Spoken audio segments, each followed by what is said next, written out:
आपल्या राज्याला मोठा समुद्रकिनारा लाभलाय. याच किनाऱ्यावरून समुद्रात प्रवेश केल्यावर एक बेट लागतं. या बेटावर पाहायला मिळतो आपला सांस्कृतिक वारसा. तुम्ही पाहताय वंडर ऑफ महाराष्ट्र भाग 61 वा. आणि आज मी बोलतोय मुंबई जवळच्या घारापुरी इथल्या घारापुरी लेण्या म्हणजेच एलिफंटा केव्ज बद्दल. घारापुरी हे ठिकाण समुद्रापासून आत 16 किलोमीटरवर आहे. म्हणजे इथे जाण्यासाठी फक्त बोटीचा ऑप्शन आहे.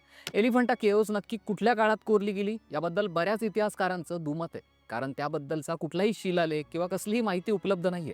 पण तरीही इसवी सन 900 ते 1300 दरम्यान त्या कोरल्या असाव्यात असा अंदाज इतिहासकार काढतात. त्रिमूर्ती ही या लेण्यांची खास ओळख आहे.